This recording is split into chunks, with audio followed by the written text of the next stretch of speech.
Teabag, aimerait savoir qu'est-ce qui vous a poussé à créer la marque Neoclaim. Alors si je me retrouve sur cet autre terrain, c'est parce que j'ai fait une rencontre d'un monsieur qui s'appelle Thibaut Perrin-Fèvre. Lui, il est spécialiste de la cosmétique, il a travaillé longtemps chez L'Oréal, et on parlait des problèmes cosmétiques, et notamment, moi je lui parlais des problèmes de peau des hommes noirs, notamment liés au rasage, au point d'incarner. Moi j'ai des gens qui sont dans mon entourage proche qui ont des problèmes assez aigus en la matière. Et on s'est demandé, on a fini par se poser la question, est-ce que la science dermatologique avait étudié ce genre de problème, est-ce qu'il existait des solutions, parce qu'on n'en avait pas connaissance sur le marché.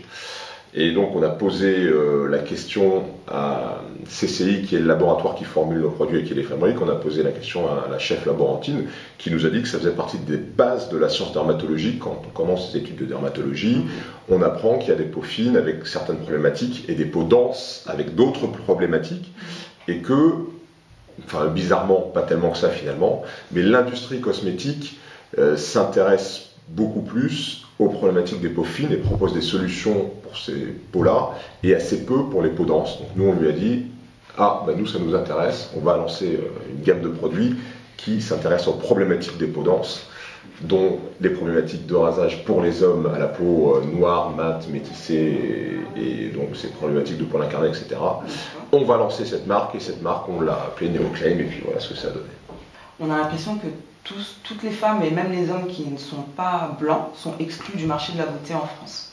Vous avez une réponse? Alors, j'ai pas une réponse marché, j'ai pas une réponse spécifique, je suis pas, en tout cas pas encore un spécialiste de la cosmétique, mais j'ai une réponse globale qui est que l'industrie de la cosmétique est une industrie qui est très largement française, il faut s'en féliciter, hein. On a parmi les plus grands mondiaux dans ce domaine, et que avec les qualités de la France, mais aussi avec les défaillances de la France, il y a sans doute un manque d'ouverture à la diversité, un manque d'ouverture à des marchés qu'on sous-estime pour des raisons qui sont plus de l'ordre du préjugé souvent que de la réalité objective. Donc je crois que les choses sont en train de changer, hein, cependant, et je pense que les grandes marques de cosmétiques s'intéressent de plus en plus à ces publics-là et à ces marchés-là, parce qu'ils se rendent compte que dans les faits, ce sont des marchés, non seulement des marchés qui existent, mais des marchés relais. C'est-à-dire que c'est des marchés qui, c'est plus vrai pour l'Asie que pour la zone Afrique, mais ça va très vite changer. On se rend compte que les relais de croissance, ils ne sont plus en Europe, les relais de croissance, ils sont à l'extérieur, et qu'il faut donc s'intéresser à ces problématiques-là. Mais c'est aussi à nous, je pense, entrepreneurs, issus de la diversité, de nous intéresser aux problématiques qui sont les nôtres et qui ne sont pas traitées. Et on peut peut-être servir comme ça d'aiguillon en disant aux grandes marques, vous voyez, il y a la possibilité de travailler sur ces publics-là aussi. Et moi, ça ne me dérange pas du tout si les grandes marques de cosmétiques françaises viennent sur ces créneaux. C'est pour le bien des clients. Hein. Plus ils auront d'offres et plus ils auront de produits de qualité, que ce soit des petites sociétés comme nous qui faisons les choses avec beaucoup de soin, comme vous pouvez le voir, et beaucoup de cœur, ou que ce soit les grands de la cosmétique. Si le client et si nos femmes, nos enfants, nos maris trouvent de quoi prendre soin d'eux, c'est positif. Et vous êtes distribué dans quelle boutique, dans quel réseau On est distribué en France par les réseaux de pharmacie, par des sites dédiés, mais liés à la pharmacie. Et pour nous, c'est important parce qu'il est important qu'on ait une légitimité. On a un discours scientifique et on veut poser la légitimité du produit. Cette marque, elle existe depuis 3 ans.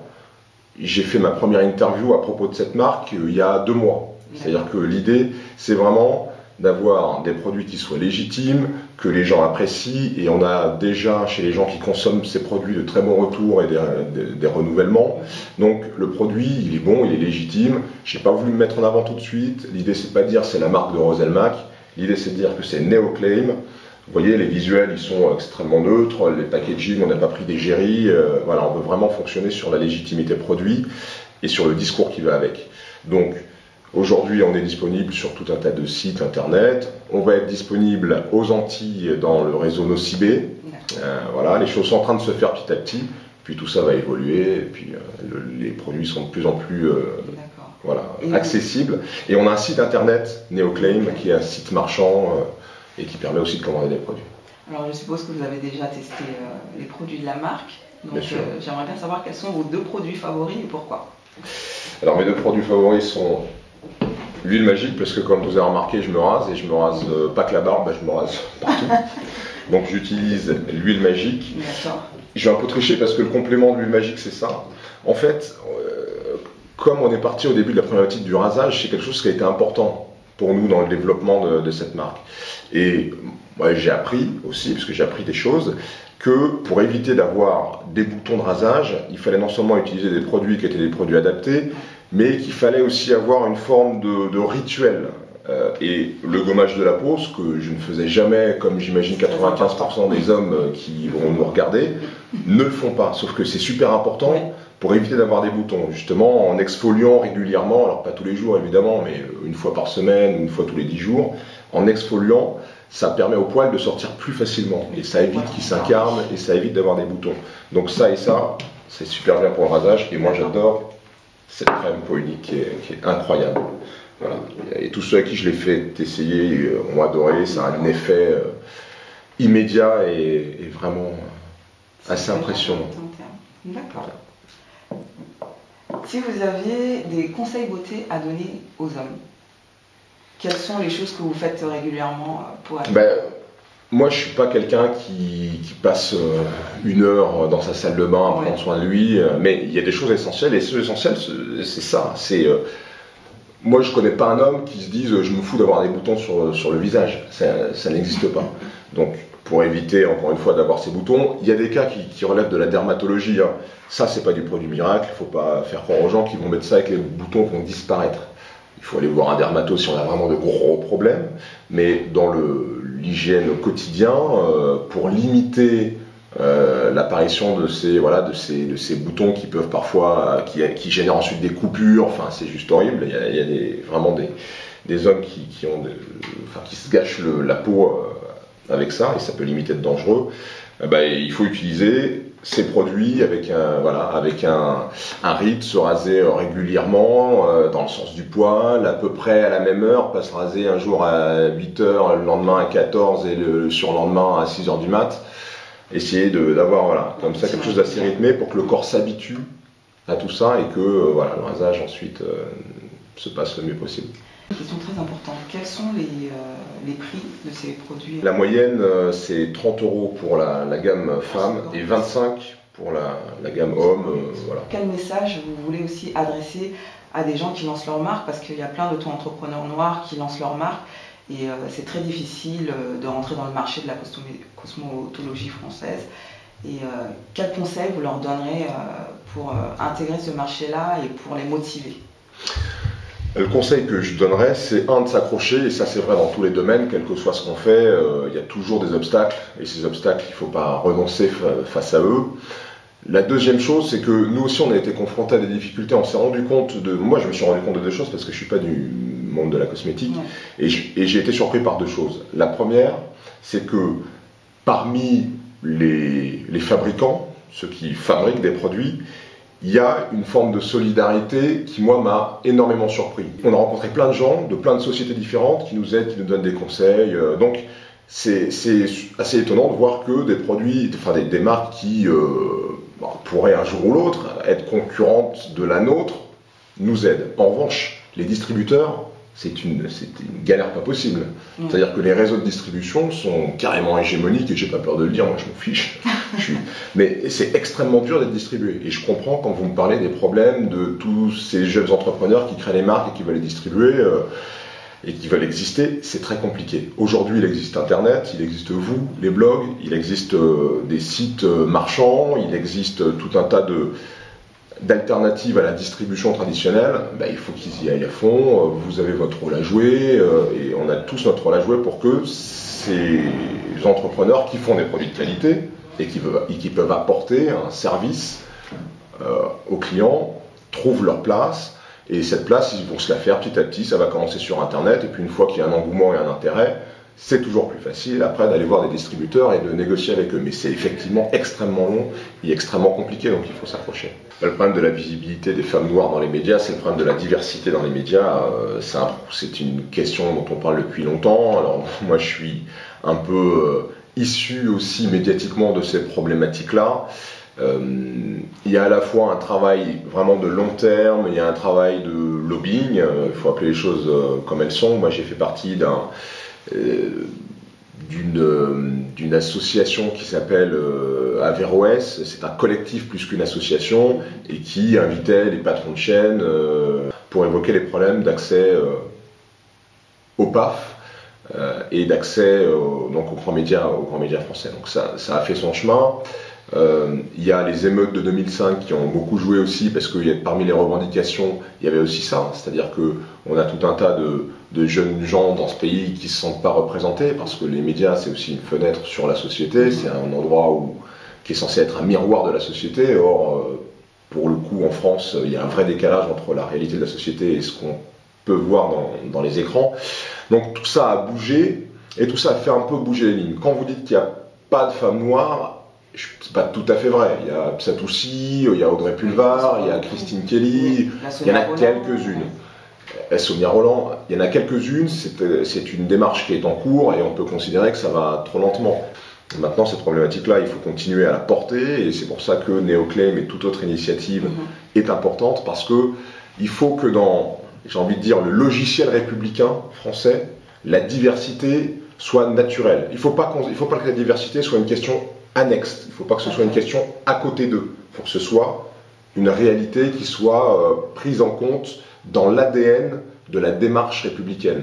Et si on veut, et ça c'est un gros enjeu, je m'éloigne un peu, mais tout ça est lié, si on veut éviter une dislocation de la société française comme on l'assiste actuellement, avec tout un tas de gens qui renient les valeurs fondamentales de la République pour adopter d'autres valeurs qui mettent en danger l'ensemble républicain, qui mettent en danger la France, si on veut que ce problème-là trouve une solution, il faut que la République aussi, elle s'ouvre. Il ne faut pas que la République, elle soit fermée à tout un tas de ces enfants qui sont là, qui attendent, qui ne voient rien venir, qui ont l'impression qu'ils ne font pas partie du système, parce qu'ils n'ont pas la bonne couleur de peau, parce qu'ils n'habitent pas le bon quartier, parce qu'ils n'ont pas les bons diplômes, parce que, etc., etc., etc. Il faut plus de souplesse. Le rêve français, il n'existe pas assez, ou en tout cas il est juste pour une minorité, enfin une minorité, pas une minorité, une majorité, mais qui exclut tout un pan de la société.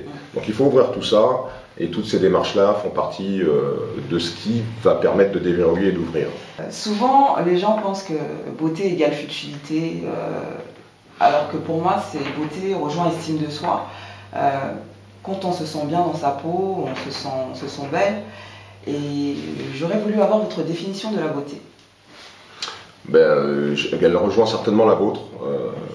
Voilà, la beauté, c'est à la fois l'image qu'on renvoie extérieurement et l'image qu'on renvoie intérieurement. Les deux sont indissociables. Quand vous avez quelqu'un en face de vous, ce qui vous frappe, c'est pas simplement son apparence, c'est aussi ce qu'elle dégage. Donc ouais, moi je suis assez d'accord, c'est-à-dire que prendre soin de soi, c'est pas une futilité, c'est utile aussi au lien social, parce qu'on a beau dire ce qu'on veut. Parce que si vous arrivez en face de quelqu'un qui sent pas bon, qui a des boutons, même si cette personne elle est belle intérieurement, vous aurez des difficultés à vous en rendre compte. Alors que voilà, il suffit que quelqu'un soit présentable, prenne soin d'elle, un minimum, pour que effectivement ce lien soit possible et que ce lien soit naturel. Moi je suis quelqu'un qui croit beaucoup dans le lien avec les autres, c'est pour ça que je fais le métier de journaliste. Moi ma vision du journalisme, c'est aller vers les gens, essayer de savoir ce qu'ils pensent, ce qu'ils aiment, ou ce qu'ils n'aiment pas et pourquoi, etc. Et ce lien-là, il est effectivement plus facile quand vous avez en face de vous quelqu'un qui s'est préparé à vous recevoir. Pour moi, la beauté, c'est de se préparer à accueillir les autres. C'est pas simplement être beau pour faire des photos ou pour être beau. C'est aussi dans le lien avec l'autre que c'est important. Qu'est-ce que vous souhaitez pour l'avenir de la jeunesse française, dans toute sa diversité autant qu'elle est? C'est qu'elle retrouve du lien. C'est qu'elle retrouve du lien. On est dans une société où le lien est en train de se briser.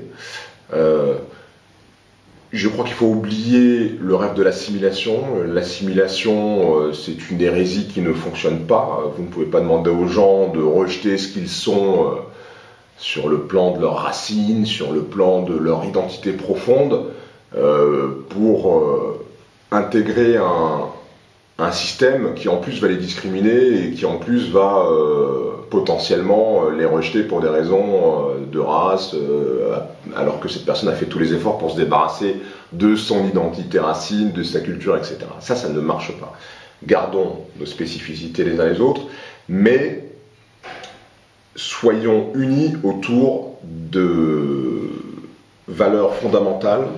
On manque aujourd'hui d'adhésion à des valeurs fondamentales qui sont les valeurs de la République, qu'on peut citer, qui sont l'égalité, qui sont la laïcité, qui sont la solidarité, toutes ces valeurs-là, qui sont des valeurs importantes, il faut qu'il y ait de l'adhésion autour d'elles. Ceux qui n'y adhèrent pas, ça c'est un autre problème qu'il faut traiter, mais a priori, il n'y a aucune raison pour que, quelle que soit la couleur de notre peau, quelle que soit notre culture de base, on n'adhère pas à ces grandes valeurs qui sont des valeurs positives et qui sont des valeurs qui existent dans toutes les cultures. Donc adhérons à ces valeurs-là et recréons du lien. Voilà, c'est ce que j'aimerais moi pour l'avenir de ce pays et pour sa jeunesse. Et qu'est-ce qu'on peut souhaiter à nous, Clem, aussi? De faire partie de ce qui va créer ce lien, de ce qui va créer cette égalité, puisque chacun aura des réponses à ses besoins. Donc, on n'est pas dans de l'assimilation, encore une fois, c'est-à-dire que moi, j'ai une peau qui est différente de celle de mon voisin, je ne vais pas utiliser les mêmes produits que lui, parce que je n'ai pas le choix de les utiliser, je ne vais pas utiliser des produits qui ne sont pas faits pour moi, tout ça parce qu'il faut être assimilé. J'ai ma propre identité, j'utilise des produits qui répondent à mes problématiques et à mon identité, ce qui ne m'empêche pas, et au contraire, ce qui va faciliter le lien avec l'autre, parce qu'il n'y aura pas de frustration, parce qu'il n'y aura pas d'inégalité, et qu'on pourra faire des choses ensemble. Je vous remercie beaucoup. Merci à vous.